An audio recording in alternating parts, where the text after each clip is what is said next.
Hello class.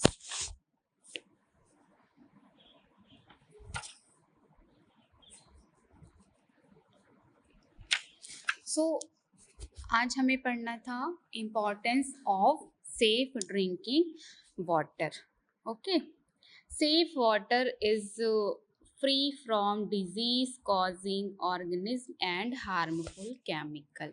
देखो, safe drinking water वो water होता है जो हार्मफुल माइक्रो ऑर्गेनिज्म और हार्मफुल केमिकल से फ्री होता है और जो पीने के लिए सेफ होता है। ठीक है, मतलब कि ऐसा पानी जिससे डिजीज ना हो और बॉडी के लिए हेल्दी हो, उसे सेफ ड्रिंकिंग वाटर कहते हैं। क्लियर?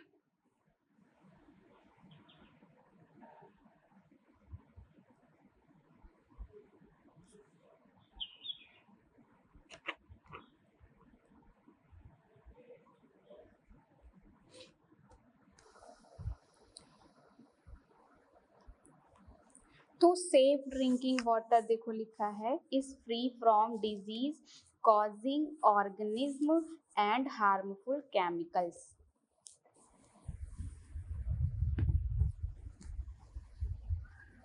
मतलब कि सेफ ड्रिंकिंग वाटर वो पानी होता है जिसमें बैक्टीरिया, वायरस, पैरासाइट जैसे माइक्रो ऑर्गेनिज्म नहीं होते, हार्मफुल केमिकल नहीं होते हैं ना, जो ह्यूमन बॉडी के लिए सेफ हो। ठीक है, जैसे प्रॉपरली फिल्टर वाटर है और क्लोरीनेटेड ड्रिंकिंग वाटर हो गया, बॉइल्ड वाटर हो गया। ठीक,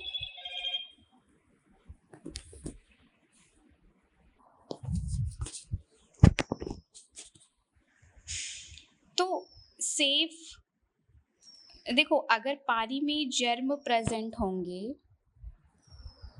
तो वो बॉडी में इंटर करके इन्फेक्शन कर सकते हैं और डिजीज कॉज कर सकते हैं। जैसे हाँ, अगर किसी एरिया का ड्रिंकिंग वाटर सीवेज से कंटामिनेट हो जाए तो उस पानी को पीने से डायरिया, कॉलेरा, टाइफाइड हो सकता है। ठीक है, बेनिफिट देखो यहाँ पे क्या क्या है। फर्स्ट है आपका प्रिवेंट वाटर बॉर्न डिजीजेस। मतलब कि सेफ वाटर पीने से वो डिजीजेस प्रिवेंट होती है जो कंटामिनेटेड वाटर से फैलती हैं। ठीक, क्योंकि गंदे पानी में डिजीज कॉजिंग माइक्रो ऑर्गेनिज्म होते हैं, है ना। तो ये माइक्रो ऑर्गेनिज्म इंटेस्टाइन में जाकर इन्फेक्शन करते हैं। ठीक, जैसे अगर पानी में विब्रियो कॉलेरी बैक्टीरिया है और कोई पर्सन वो पानी पी लेता है तो उसको कॉलेरा हो सकता है। ठीक है, नेक्स्ट क्या है, इम्प्रूव कम्युनिटी हेल्थ। मतलब जब एक कम्युनिटी के सभी लोग क्लीन वाटर यूज़ करते हैं तो ओवरऑल हेल्थ इम्प्रूव होती है। ठीक है, क्योंकि इन्फेक्शन कम स्प्रेड होता है, लोग कम बीमार पड़ते हैं, है ना, मेडिकल प्रॉब्लम्स कम होती हैं। ठीक, जैसे अगर किसी विलेज में क्लीन वाटर सप्लाई हो जाए तो डायरिया और स्टमक इन्फेक्शन के केसेस कम हो जाते हैं। नेक्स्ट क्या है आपका, रिड्यूस मॉर्टेलिटी। मॉर्टेलिटी का मतलब है डेथ रेट। मॉर्टेलिटी का मतलब है डेथ रेट।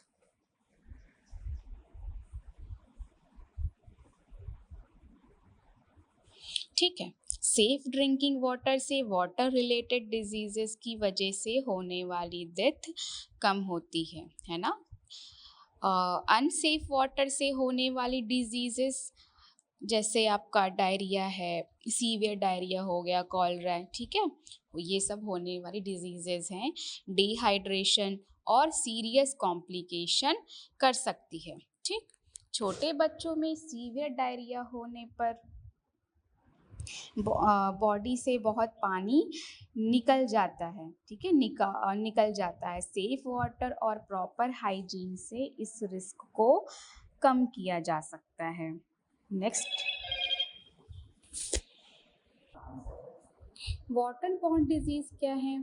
ऐसी डिजीजेस जो कंटामिनेटेड वाटर पीने से होती है उन्हें वाटर बॉर्न डिजीजेस कहते हैं। जैसे कि देखो दिया है आपका कॉलरा, टाइफाइड है, डिसेंट्री हो गया, हेपेटाइटिस ई ए, पोलियो। ठीक, तो फर्स्ट क्या है आपका कॉलरा। कॉज क्या है, विब्रियो कॉलरी बैक्टीरिया। कैसे स्प्रेड होता है, कंटामिनेटेड वाटर और फूड से। ठीक है, बैक्टीरिया इंटेस्टाइन में जाकर टॉक्सिन प्रोड्यूस करता है जिससे बहुत ज़्यादा वाटरी डायरिया होता है। ठीक है, जैसे गंदे सोर्स का वाटर पीने के बाद आउटब्रेक होना। नेक्स्ट क्या है आपका टाइफाइड। टाइफाइड किससे कॉज करता है, सॉल्मोनेला टाइफी बैक्टीरिया। ठीक है, ये स्प्रेड होता है अनसेफ वाटर और कंटामिनेटेड फूड से। ठीक, क्योंकि बैक्टीरिया इंटेस्टाइन से बॉडी में इंटर करके इन्फेक्शन करता है। सिम्टम क्या क्या है, हाई फीवर हो गया, वीकनेस है, एब्डोमिनल पेन हो गया। नेक्स्ट है आपका डिसेंट्री। डिसेंट्री कॉज करता है बैक्टीरिया या पैरासाइट से। ठीक है, ये जो है इंटेस्टाइन को इरिटेट करते हैं जिससे डायरिया और इन्फ्लामेशन होता है। ठीक है, सिम्टम जैसे हैं लूज मोशन हो गया, स्टमक पेन है। ठीक है, कभी कभी ब्लड या फिर म्यूकस भी हो गया। नेक्स्ट है आपका हेपेटाइटिस ए। ये कॉज करता है हेपेटाइटिस ए वायरस से। ठीक है, स्प्रेड होता है कंटामिनेटेड वाटर से। ठीक, क्योंकि वायरस लीवर सेल को क्या है अफेक्ट करता है। सिम्टम्स क्या क्या दिखेंगे, फीवर हो गया, नॉजिया है, जॉन्डिस है। ठीक, नेक्स्ट है आपका पोलियो। पोलियो कॉज करता है इससे, पोलियो वायरस से स्प्रेड होता है कंटामिनेटेड वाटर से। ठीक है, तो वायरस जो है वो नर्वस सिस्टम को क्या अफेक्ट कर सकता है। क्लियर। नेक्स्ट है आपका air pollution. Contamination of air by harmful gases and particles. मतलब कि जब हवा में हार्मफुल गैसेस, स्मोक और डस्ट पार्टिकल मिक्स हो जाते हैं तो पॉल्यूशन होता है। ठीक है, सोर्सेज देखो क्या क्या है, व्हीकल एमिशन है, इंडस्ट्रीज हो गया, बर्निंग फ्यूल्स हैं। फर्स्ट क्या है आपका व्हीकल एमिशन, मतलब कि व्हीकल से निकलने वाला स्मोक। ठीक है, एग्जाम्पल जैसे कार है, बस है, ट्रक हो गया, बाइक है। ठीक है, क्योंकि फ्यूल बर्न होने पर हार्मफुल गैसेस रिलीज होती है जो हवा को पॉल्यूटेड करती है। ठीक है, नेक्स्ट क्या है आपका इंडस्ट्रीज, मतलब कि फैक्ट्रीज से निकलने वाला स्मोक और केमिकल्स। ठीक है, इंडस्ट्रियल गैसेस एयर क्वालिटी को खराब करती है। नेक्स्ट है आपका बर्निंग फ्यूल्स, एग्जाम्पल जैसे आपका पेट्रोल है और डीजल हो गया। ठीक है, तो फ्यूल जलने पर क्या है, फ्यूल जलने पर हार्मफुल गैसेस और पार्टिकल रिलीज होते हैं। ठीक है, हेल्थ इफेक्ट की बात करें, फर्स्ट देखो है आपका अस्थमा है, ब्रोंकाइटिस है। अस्थमा क्यों होता है, अस्थमा में क्या है, पॉल्यूटेड एयर जो है एयरवेज को इरिटेट करती है जिससे ब्रीदिंग डिफिकल्टी होती है। ठीक है, और आपका ब्रोंकाइटिस, फिर है आपका लंग कैंसर हो गया। रेस्पिरेटरी इन्फेक्शन में क्या है कि पॉल्यूटेड एयर लंग्स की इम्यूनिटी को कम कर सकती है जिससे इन्फेक्शन का रिस्क बढ़ता है। लंग कैंसर में क्या है, लॉन्ग टर्म एक्सपोजर को हार्मफुल पार्टिकल लंग्स को, long term exposure to harmful particles lungs के सेल्स को डैमेज कर सकता है। कार्डियोवैस्कुलर डिजीज में है क्या कि पॉल्यूशन के आर्टिकल ब्लड वेसल्स और हार्ट पर इफेक्ट डाल सकते हैं। क्लियर। नेक्स्ट है आपका नॉइस पॉल्यूशन।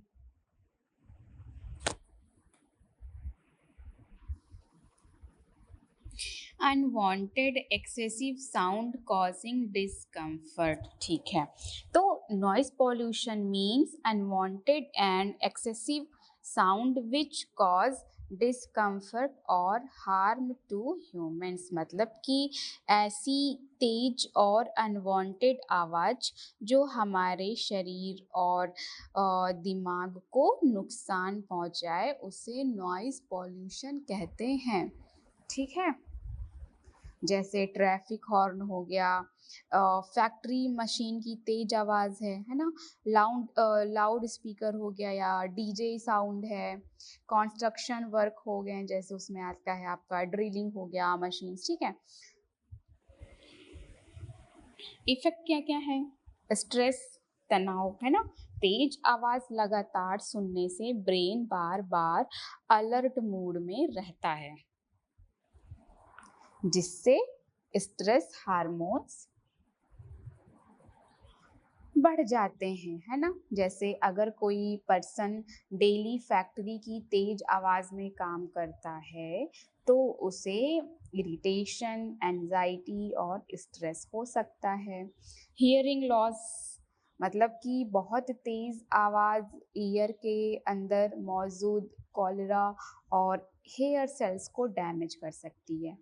जैसे फैक्ट्री वर्कर्स या लगातार लाउड म्यूजिक सुनने वाले लोगों में हियरिंग प्रॉब्लम हो सकती है ना।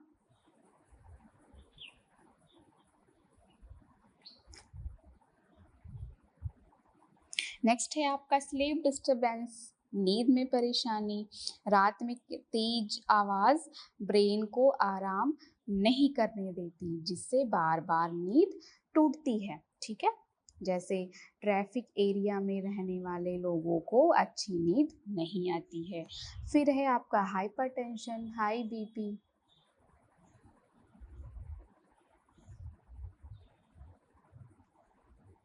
नॉइज स्ट्रेस बढ़ता है, नॉइज क्या है, स्ट्रेस बढ़ाता है जिससे हार्ट रेट और ब्लड प्रेशर बढ़ सकता है। ठीक है, जैसे लगातार नॉइजी इन्वायरमेंट में रहने वाले लोगों में बीपी बढ़ने का रिस्क हो सकता है।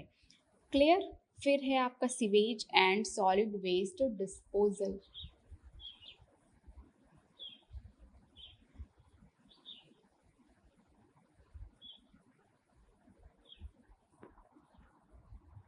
सीवेज क्या होता है, सीवेज मतलब घर, हॉस्पिटल और इंडस्ट्रीज से निकलने वाला वेस्ट वाटर जिसमें ह्यूमन वेस्ट, केमिकल्स और जर्म हो सकते हैं। जैसे टॉयलेट वेस्ट है, बाथरूम वाटर हो गया, हॉस्पिटल लिक्विड वेस्ट। ठीक है, सॉलिड वेस्ट क्या होता है, ऐसा कचरा जो सॉलिड फॉर्म में होता है। ठीक, जैसे प्लास्टिक है, पेपर है, फूड वेस्ट हो गया, मेडिकल वेस्ट है। क्लियर। नेक्स्ट है आपका इम्पोर्टेंस, मतलब कि सही तरीके से सीवेज और वेस्ट डिस्पोजल करने से क्या क्या होता है। फर्स्ट है आपका disease transmission, environmental contamination, bad order, water pollution. Okay, first क्या है कि डिजीज ट्रांसमिशन प्रिवेंट होता है। ठीक है, क्योंकि वेस्ट में बैक्टीरिया, वायरस और पैरासाइट हो सकते हैं। अगर वेस्ट खुले में पड़ा रहेगा तो जर्म फैलेंगे, है ना। जैसे ओपन गार्बेज से फ्लाइज पैदा होती है जो फूड को कंटामिनेट करके डायरिया जैसी डिजीजेस फैला सकती है। ठीक है, नेक्स्ट क्या है आपका इन्वायरमेंटल कंटामिनेशन रोकता है ना। गलत डिस्पोजल से सॉइल और एयर कंटामिनेट हो जाते हैं। ठीक है, जैसे फैक्ट्री केमिकल वेस्ट जमीन में जाने से सॉइल खराब हो सकती है। फिर है आपका बैड ऑर्डर, मतलब कि बुरी स्मेल को रोकता है क्योंकि वेस्ट के डिकम्पोजिशन से फाउल स्मेल आती है। जैसे कूड़ा कई दिन तक पड़ा रहने से आसपास बदबू फैलती है। और क्या है, वाटर पॉल्यूशन रोकता है। अगर सीवेज नदी या तालाब में चली जाए तो पानी में हार्मफुल माइक्रो ऑर्गेनिज्म बढ़ जाते हैं। ठीक, जैसे अनट्रीटेड सीवेज से ड्रिंकिंग वाटर कंटामिनेटेड हो सकता है। क्लियर। नेक्स्ट है आपका occupational illness, diseases caused by work place hazard. मतलब diseases caused due to hazard present at workplace are called क्या, occupational illness। मतलब काम करने की जगह पर मौजूद हार्मफुल फोर्सेस के कारण होने वाली डिजीजेस, जैसे कि देखो लिखा है example, silicosis, asbestosis, hearing loss, skin disorder. First क्या है, सिलिकोसिस।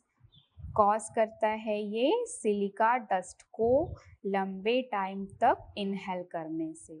ठीक है, ये कहाँ फाउंड होता है, मीनिंग वर्कर्स में, स्टोन कटिंग वर्कर्स में। ठीक है, जो सिलिका पार्टिकल है, सिलिका पार्टिकल लंग्स में जमा होकर लंग टिश्यू को डैमेज करते हैं, जिससे सांस लेने में परेशानी होगी, क्रोनिक कफ हो सकता है। नेक्स्ट है आपका एस्बेस्टोसिस। ये एस्बेस्टोसिस फाइबर्स को इनहेल करने से होता है। ठीक है, ये कहाँ फाउंड होता है, कंस्ट्रक्शन वर्कर में, एस्बेस्टोस इंडस्ट्री वर्कर्स में। ठीक है, क्योंकि एस्बेस्टोस फाइबर लंग्स में इन्फ्लामेशन और फाइब्रोसिस पैदा करते हैं। ठीक है, जिससे ब्रीदिंग डिफिकल्टी होगा, लंग डैमेज हो सकते हैं। नेक्स्ट है आपका हियरिंग लॉस, मतलब वर्क प्लेस पर लगातार तेज आवाज़ होना। ठीक है, फैक्ट्री वर्कर्स में फाउंड होते हैं, मशीन ऑपरेटर में। ठीक है, क्योंकि high noise exposure year cell को डैमेज करता है। Skin disorder cause chemical irritation और या फिर एलर्जी के कांटेक्ट से। ठीक है, ये फाउंड होता है केमिकल इंडस्ट्रीज में और लेबोरेटरी वर्कर में। ठीक है, केमिकल्स क्या है, केमिकल्स स्किन बैरियर को डैमेज करते हैं। ठीक है, सिम्टम क्या क्या देखेंगे, स्किन इरिटेशन है, रैश हो गया, एलर्जी है। Clear.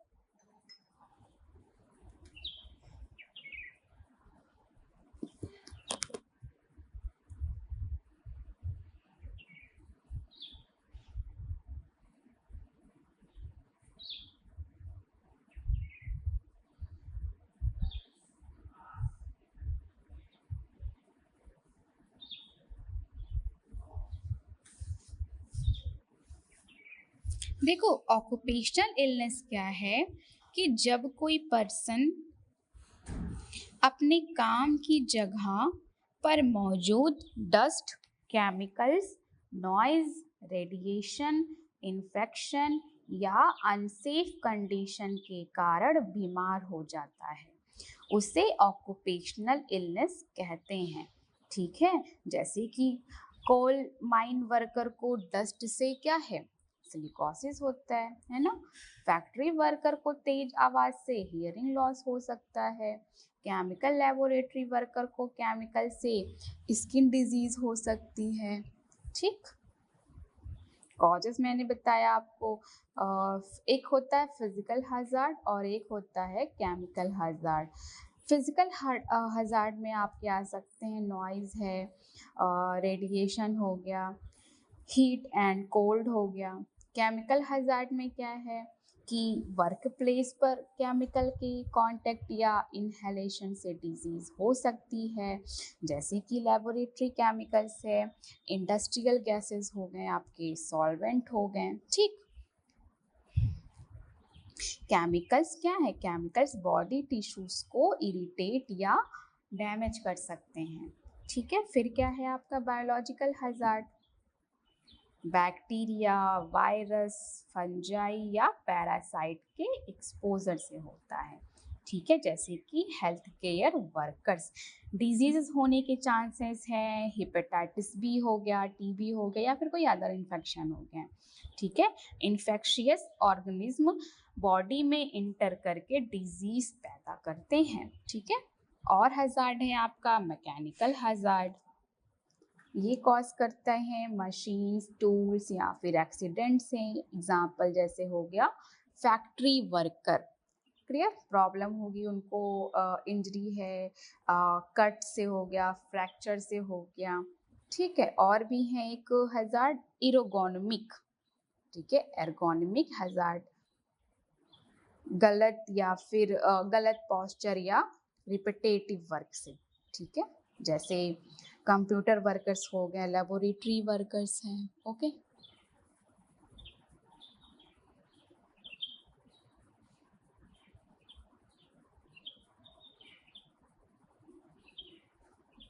Prevention of occupational illness की बात करें तो आप पीपीई मतलब पर्सनल प्रोटेक्टिव इक्विपमेंट में क्या पहनोगे, मास्क हो गया, ग्लव्स हैं, हेलमेट हो गए, ईयर प्रोटेक्शन हो गए, ठीक है। और प्रिवेंशन कैसे करोगे, प्रॉपर वेंटिलेशन से, मतलब कि डस्ट और हार्मफुल गैसेस कम करने के लिए, ठीक है। रेगुलर हेल्थ चेकअप करवाओगे, क्यों, डिजीज को अर्ली स्टेज में डिटेक्ट करने के लिए।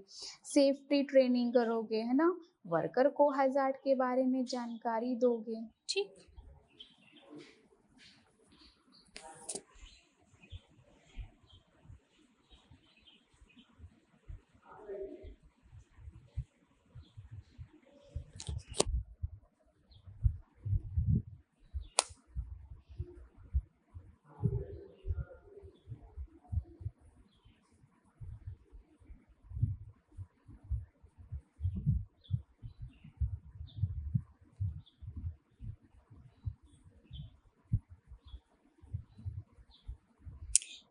आपसे बात कहना चाहूँगी कि अगर आप अपना मेडिकल स्टोर चला रहे हैं और उसे फार्मा क्लिनिक में चेंज करना चाहते हैं तो आपके लिए बेस्ट है टेलीमेडिसिन कोर्सेज, ठीक। इसमें आपको बताया जाएगा कैसे आप अपने मेडिकल स्टोर को कॉर्पोरेट मेडिकल स्टोर से बेहतर कर सकते हैं और एक हेल्थ केयर का इकोसिस्टम डेवलपमेंट कर सकते हैं।